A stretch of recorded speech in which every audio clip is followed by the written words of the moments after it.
Oof. Okay. No. Suffocated by the pile of books. Timely death for me.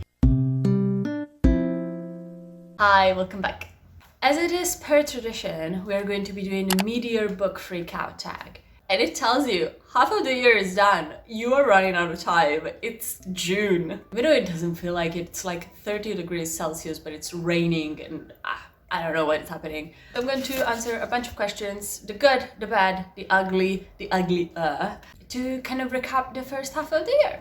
First question got me on a loop because it was best book so far, and I realized I haven't read that many new great books. I have reread some great books that I knew were great, like I reread Heaven Official Blessing, like the whole series, one of my favorite series of all time, and I knew it was going to be 5 stars, but it was not a new book. Checking out my Goodreads, apparently the best book that I read so far is Checkmate by Elie Hazelwood, which tracks for me. I really like Elie Hazelwood's writing. I love books about chess. I don't know what it is. I love books about games, especially if it's about chess. I really enjoyed it. I thought the chemistry was really strong, and I thought the chess aspect was not realistic, but still very fun.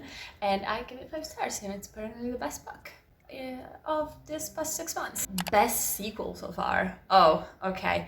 This requires an answer that is going to be explained. It's obviously not the Atlas 6. It's the sequel to the Atlas 6, the third book in this trilogy called the Atlas Complex. It has a 2.9 rating on Goodreads for reasons that I think are due to media literacy. This first book sets up to be a thing that is not your typical like romance TikTok book. And I don't know how this became so viral, but I'm really grateful for it because I found it on TikTok. It is kind of a little bit pretentious. It is dark academia. It really focuses on the academic part. They study in these books and also the interaction between the characters. There's like a sliver of plot, and that sliver of plot begins to unfurl in the third book. And a lot of people were really mad because of things that happen in the third book. Boat. Isn't it fun to live in a city where boats can just come and go outside your window and they make a lot of noises all night? I saw a lot of reviews that were mad for things that, happen in the third book, but they talk about them as if they were permanent, and they are not. I don't know if a lot of people just like stop reading the book when something happened to the favorite character, because I think a lot of people did, and a lot of people did not understand that last chapter, the last epilogue. I don't think they understood what was happening. I think the third book was the best out of all the trilogy. The writing gets incredibly good. It's more in depth about power, and this whole trilogy is about power and the risk of getting power and what power is. I loved it, and also one of my friends read it and loved it and said that it was the best one. So I don't understand. Read the Atlas Complex and also read other books. Pay attention in English class, please. New releases you haven't read yet but want to. Now, I think this like refers to the new releases that have been, releasing in the first half of the year. And I have 3. First one is Most Ardently by Gabe Cole-Novoa. This is a retelling of Pride and Prejudice in which the protagonist is a trans man. Nobody can know, obviously, so they still behave like a woman, and in this society. But I think it's going to be totally interesting.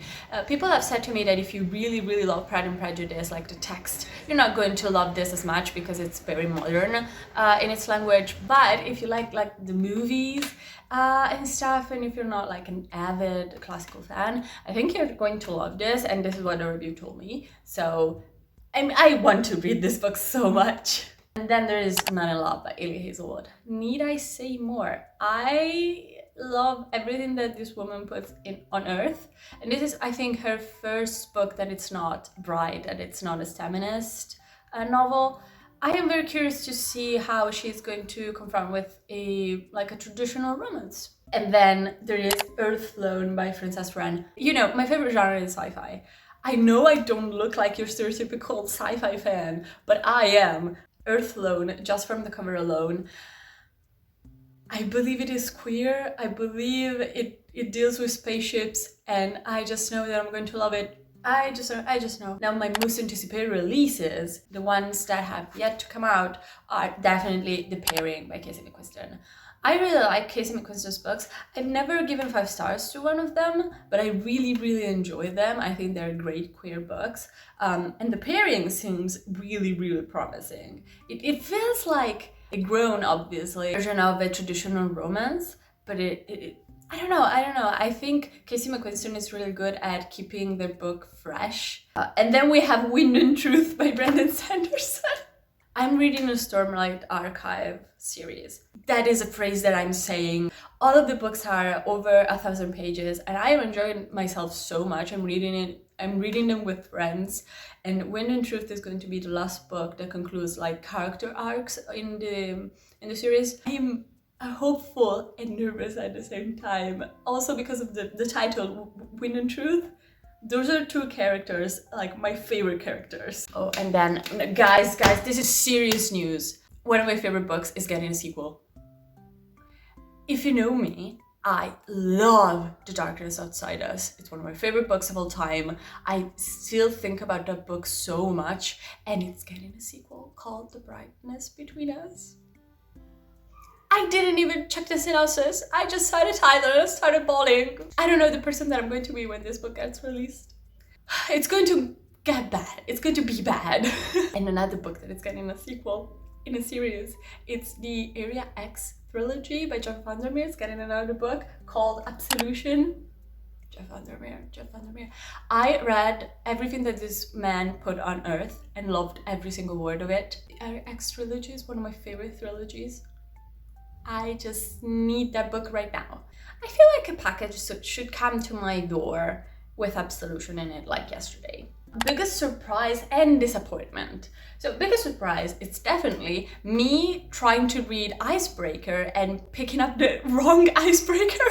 There are a lot of books called Icebreaker. I wanted to read masochistically the smutty book, and I actually read a much better version. It's the gay one by Grazia Dei. It still deals with hockey. So there are 2 hockey players. They are betting for the same spot in the NFL. Don't quote me on that. I know nothing about hockey. And they fall in love, and it's about, also overcoming not overcoming, but like dealing with mental illness in a very tough sport, and also misogyny, because the protagonist has a lot of sisters and they get overlooked.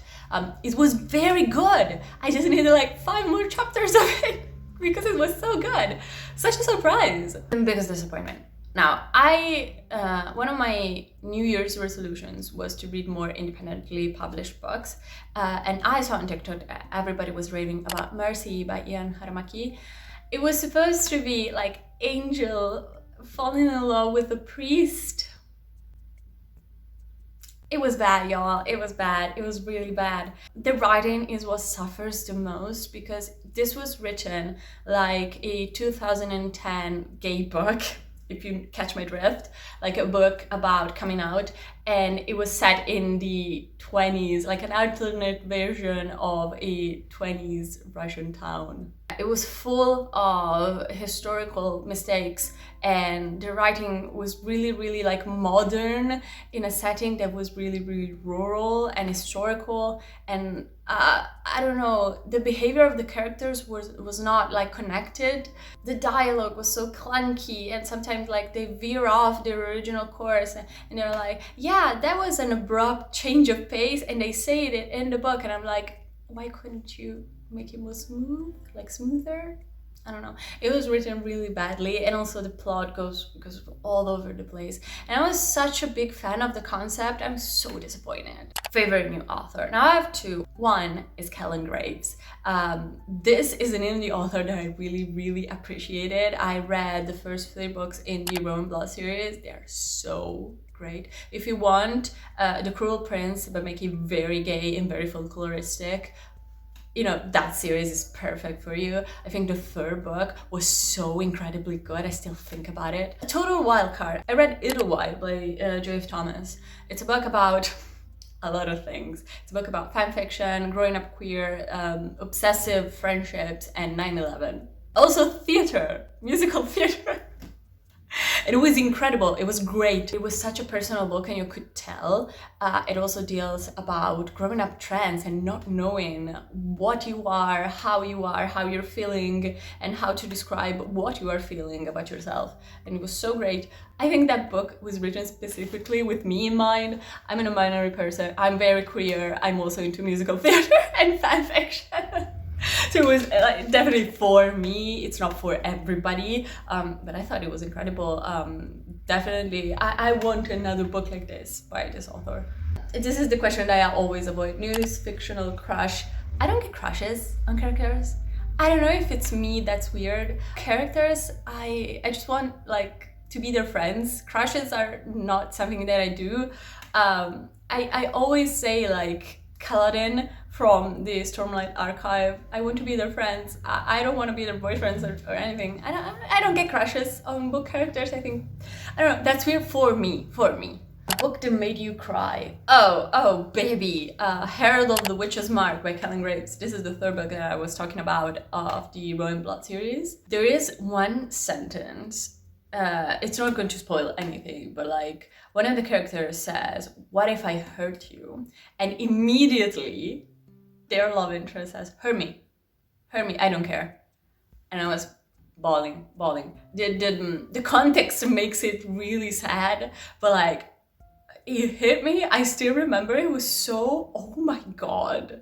And a book that made me happy, that is going to be Funny Story by Emily Henry. I was so scared I was not going to like this book as much as other Emily Henry's books, but I loved it. I devoured it. I love loser men who are in love with their significant others so much, and they are so cute. Loser pathetic men that are also like kind of funny men.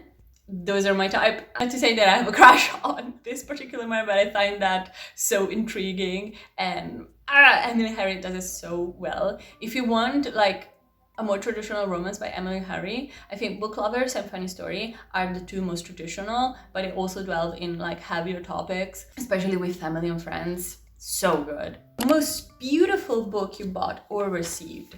Now, I received a birthday present and I want to show you because it's so good. This edition of Legends and Lattes. Look at the sprayed edges. This is the Italian coffee, so in my mother tongue, and it has like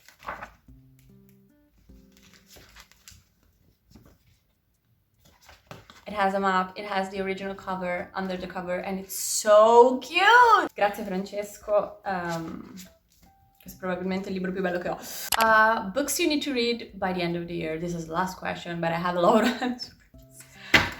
First things first, I need to finish, thank you. This is The Way of Kings. I need to finish Rhythm of War, the fourth book. I am in the trenches with that book. Look at the thickness. This is the shortest in the series, but I am in the trenches. I am loving Rhythm of War so much. I think the pacing is perfect.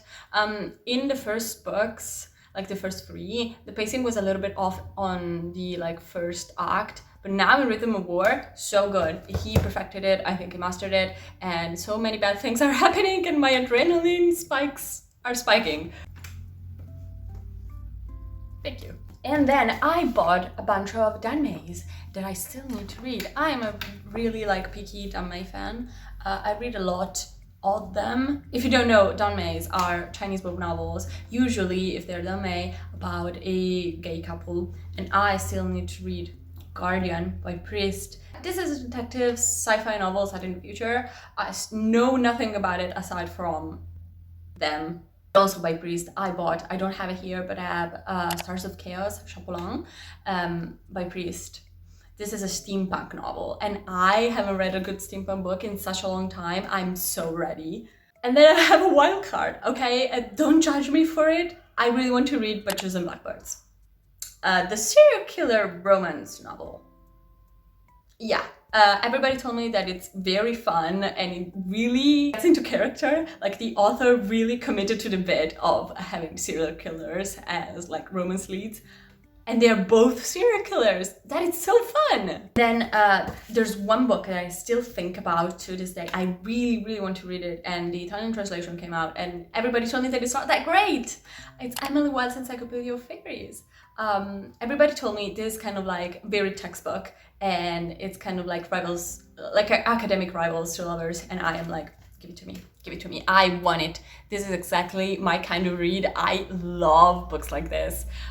So I still have to pick up a copy in the original language, unfortunately. Last two books that I'm going to mention in this video are a sneak peek into my next video that it's taking me so long. And those are Movie Parks, Into the Darkness, and Lies and Weddings by Kevin Kwan. If you can guess what video I'm filming points to you. I've been filming for such a long time. I'm very sorry, but I hope you enjoyed this video, and if you could like, comment, subscribe, leave a like, you know, the YouTube stuff. And also I have some socials if you want to connect with me. Find him there. I'm very active on TikTok, and I'll see you next time. Goodbye! Mwah!